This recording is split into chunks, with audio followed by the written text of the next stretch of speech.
Welcome to NP&J. We're going to talk about video games. And sandwiches. Hey, what's up? Welcome back, ladies and gentlemen, boys and girls of all ages. Alright, so we're gonna do... to the fantastic NP&J. Yeah, we're gonna do under the water, or are we gonna do on top of the water? Well, I think... Is that like Little Mermaid? Little Mermaid and Pirates. Well, because we did Little Mermaid, I want to do Pirates first. Okay. They weren't part of... I think this one's going to be creepy.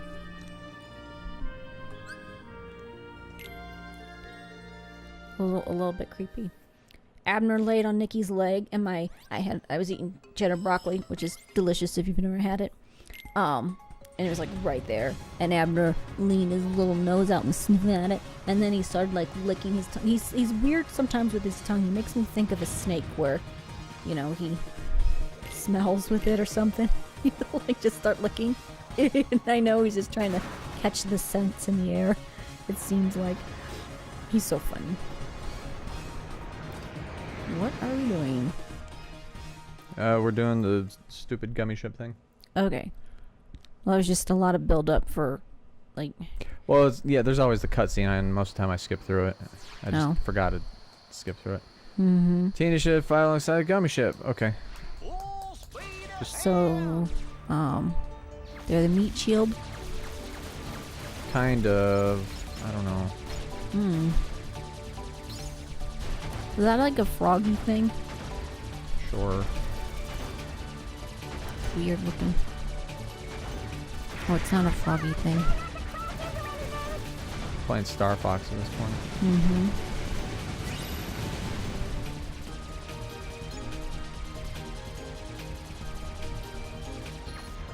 I gotta push it now. I don't know why. I just like being able to hold it down, but it doesn't shoot. I gotta keep hitting it. This is annoying. Mm-hmm. Reminds me of the AT-ATs. A little bit. Oh, I hate these weird angles. Yeah, it's kind of like disorienting. It's like not really a Dutch angle, but maybe. You know, it's very... It's really annoying. Yeah. And I see this with certain TV shows or some movies. Will like we're creative and we're cinematic because we're doing different angles, so it's like cool. It's like, well, no, it's terrible. Put it upright. This is the worst place for you to be doing this. Mm-hmm. It needs to fit with the scene and make sense. Mm-hmm.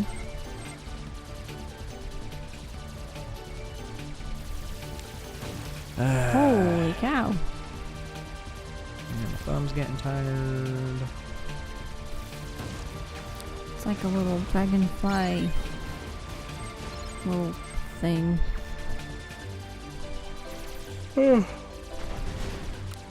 I think it's just sensory overload. It's like watching the Star Wars prequels or Star Wars episode 1, 2, and 3, where it's just way too much going on that you're just overloaded with stuff.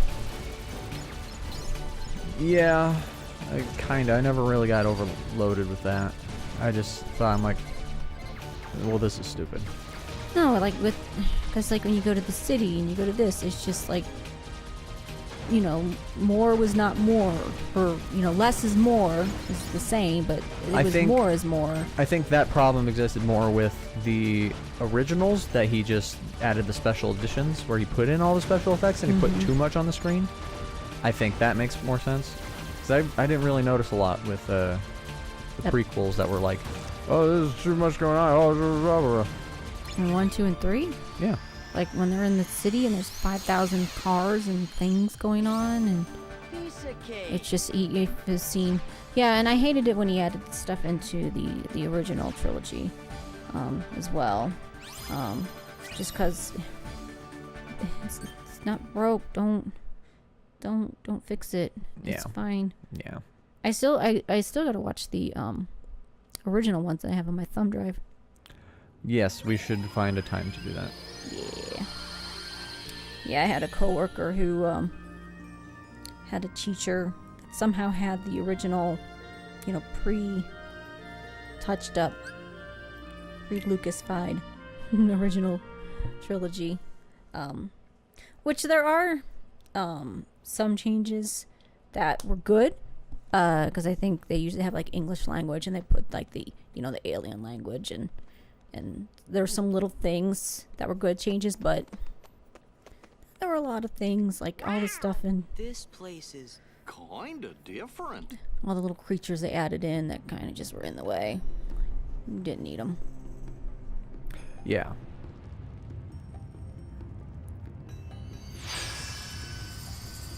Cool, now we gotta do this train wreck of a series. Well, see, I don't understand. Like, I get the animated side, but why do we have to bring in Pirates of the Caribbean? It's a Disney property. Something's Well, up. I know, but it's not a cartoon. Nope. But it's a Disney property. And hey, we can One way to milk it for find money. Like, the first movie was fine. Mm-hmm. And it would have been a great one-off. Mm-hmm. But they're like, no, this made money, so now we need to make terrible, terrible sequels. And not just one, 4. Mm-hmm.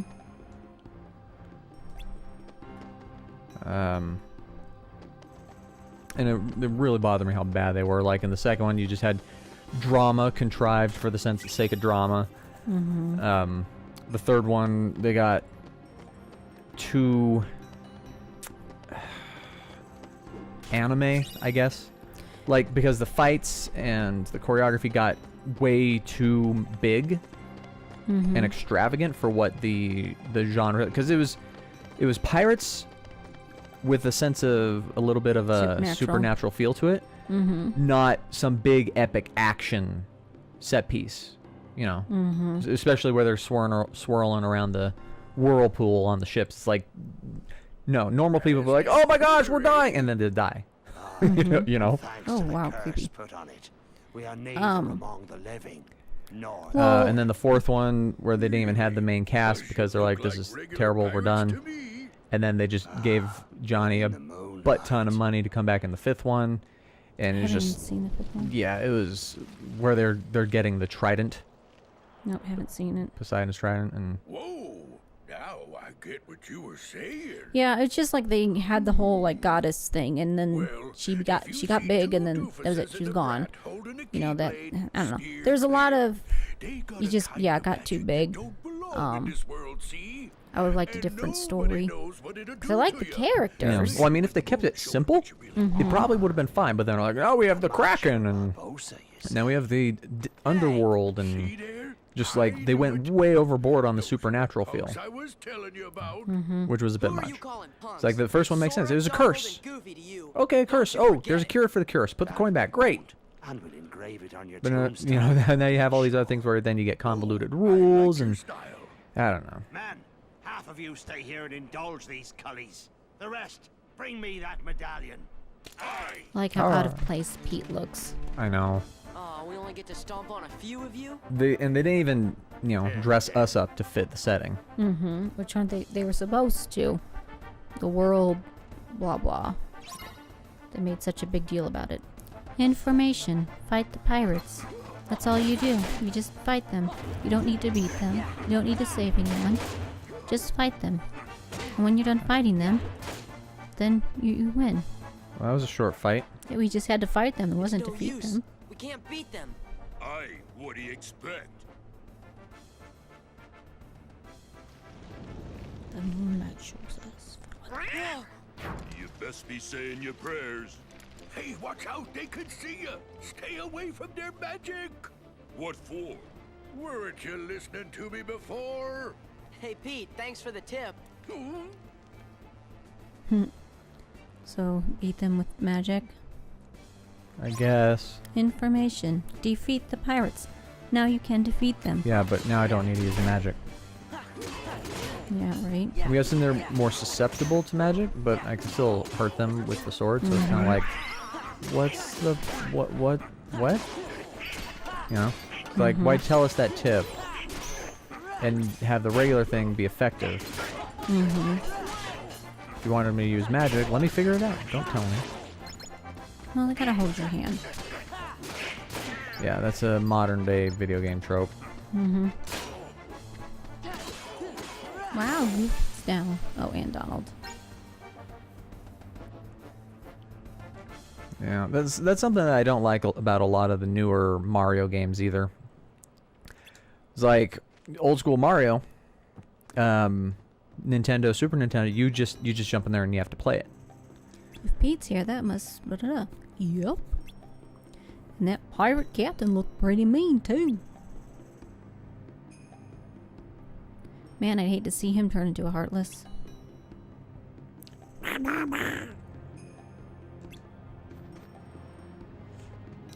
Hey, maybe we can take a pirate ship out for a spin. Just kidding. Weren't those guys headed into town? Yeah, I think they were looking for treasure.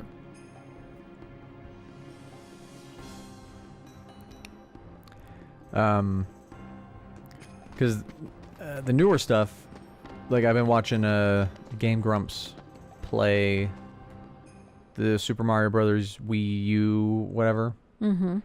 And it's so simple, so easy, and so forgiving. Mm-hmm. And I'm like, and instructions. Oh, make sure you do this, and just kind of like, hand holding. And it's nonsense. One of the things that makes you a good gamer, makes you enjoy the game more, is trial and error.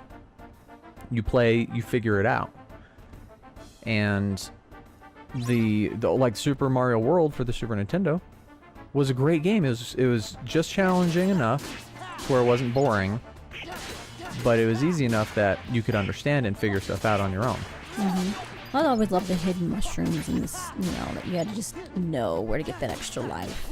It was invisible. It was an invisible block. You just had to know that if you stood there and jumped. Yeah. Or you figured it out by accident, or you intentionally wander around and look for secrets. Mm-hmm. And that was fun. That was cool to figuring that stuff out.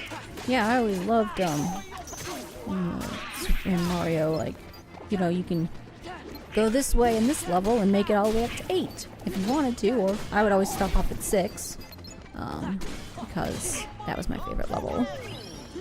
But yeah, no, it was fun. You would stand right here to get the extra life. And then, yeah, it was fun. Well done. My own fencing skills are not to be ashamed of, but I've never faced foes such as that. You really think we're that good? Did you find your friend? I was too late, but I must rescue her. Would you help me? Of course. We can't progress the story without doing that. I'm Sora. This is Donald and Goofy. And I'm William Turner, but call me Will. Okay, Will, let's go. Right, we've got to get to the docks.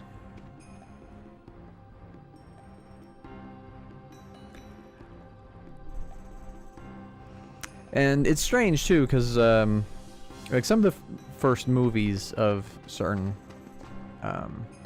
series I enjoy. Franchises and that. Yeah, like the first Pirates movie I liked. I thought it was good. The first Transformers movie, as bad as they were, the first one, I'm like, yeah, all right, this isn't bad. I can get on board with this. The first G.I. Joe. Like, yeah, it's not that great, but it's entertaining. Yeah, I can dig it. And then I don't know why they feel the need to make a sequel for everything. I mean, I've come up with a couple movie ideas. They're just standalones. And I have no intention or desire or interest in making a sequel for them, regardless of how successful they may or may not be. Mm-hmm. Because you'll have a lot more success if you just have one story to tell. We're too late. Huh? Those It's like, I've got the story. I told the story. I am done. And people will remember and like, oh, that's great. And they'll go back and talk about it. Oh, but they don't do that. If you especially if you got these series, what they do is you go back and talk about it, and you have to mention that first movie was good. It's like, oh yeah, I really like the Matrix movie, the first one. You know, because the trilogies, the other two are terrible, and so you have to specify that. And there are people that do like the other ones or think they're fine. And that's okay. You can like what you like. Jack Sparrow, if you please. But it's just really interesting that that's the thing now. Instead of saying, oh yeah, that was a really great movie, it's, oh yeah, that was the great first movie of the trilogy. Like Batman Begins was good, but Dark Knight Returns was bad. And the only reason Dark Knight was any good was because of Heath Ledger and his performance. He stole the show. If you take him out of it, it would have been a crappy, mediocre film. And so it bothers me when they're like, oh, this is so successful, let's make a cinematic universe out of it. And I'm just like, oh my, no, just... The first movie wasn't even that good, and they'll still keep pushing it. Like Avatar, or Pacific Rim. You know, these first movies that were terrible, but they're like, oh, just we made so much more money overseas in China because now they're taking in movies. Of course not. And they're gonna watch them because they haven't before. It's a new thing, so they're gonna go see them. So you're gonna make more money until eventually they catch on and be like, hey, wait, these movies are bad. Well, I know the Star Wars don't do well in China. Do you want to have Jack? I guess. He's got luck. And then, I guess we'll have to hit a save point and end the episode. Okay, there should be one floating around here. Yeah, we've done enough cutscenes in that. Where are you, save point? I bet it's on the ship. Maybe? Or we'll trigger a cutscene. Yeah, that's the thing. Oh. You have to ask Will. Well, I'm gonna walk back a little bit because there was one, I think, just behind us. So I'm gonna take a quick look. But, yeah. So it's just mind-boggling to me. Is all.